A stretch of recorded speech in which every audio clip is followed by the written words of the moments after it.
4 மணிக்கு எழுந்துப்பா எங்க அம்மா. உங்களுக்குலாம் ஞாபகம் இருக்கா? உங்க அம்மா நான் சொல்றது தப்புன்னா சொல்லுங்க. 4 மணிக்கு எழுந்துப்பாளா, வாசப்பெருக்கி கோலம் போடுவாளா. இப்போ வருஷம் பூரா ஒரே கோலம் தான், ஸ்டிக்கர் தான் எங்காத்துல.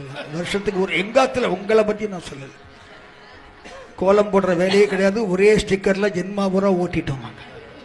உங்களை இல்லை மாமி, எங்காத்துல சொல்றேன் மாமா. ஏன் ஒம்பு? நான் என்ன சொல்லி கெட்ட பேர் வாங்கிக்கலாம், அடுத்த வாழை சொல்லி கெட்ட பேர் வாங்குறது, என் கதையை சொல்லிக்கலாம்.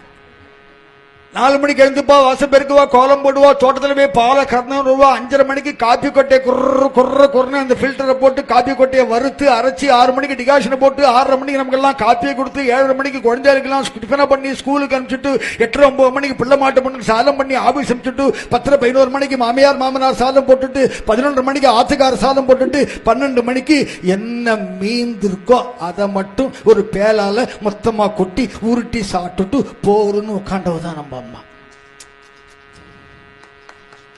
12:30 மணிக்கு மேல படுக்க மாட்டார்.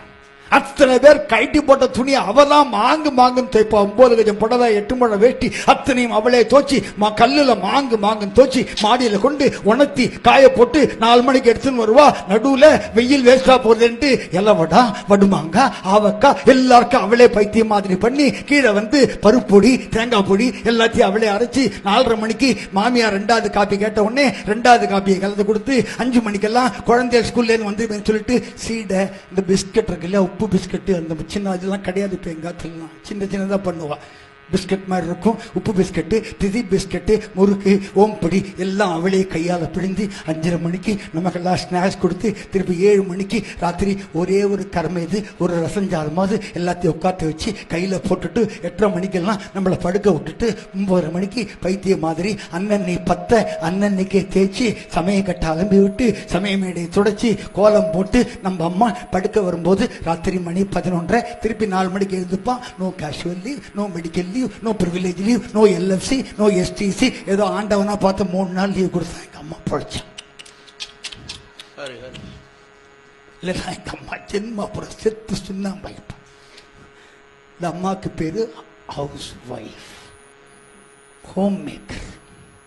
இந்த 10 மணிக்கு கால் டாக்ஸி செல்லப்பட்டு 5 மணிக்கு வராளே அவளுக்கு பேரு சாஃப்ட்வேர் இன்ஜினியர். என் மட்டு பொண்ணு மாசம் 30,000 சம்பாதிக்கிறான். எங்க அம்மா ஒண்ணுமே இல்லை, கிராமத்திலே இருந்துட்டார். இப்ப நான் சேலஞ்ச் பண்றேன், இங்க இருக்கிற 16 பேர் நாளைக்கு உங்கள ஒருத்தராதுக்கு சாப்பிட வரேன்னு சொல்லிட்டேன்னு வச்சுக்கோங்களேன், உடனே 10 இடத்துக்கு போன் பிறக்கும். மாமி எங்க அத்துக்கு பாவது எல்லாம் சாப்பிட வரா, நீங்க வந்து கொஞ்சம் சமைச்சு கொடுத்துட்டு போயிடுறீங்களா? அந்த மாமி ஒன்றும் சொல்ல மாட்டா. ஓகே நீங்க என்ன பண்ணுங்க,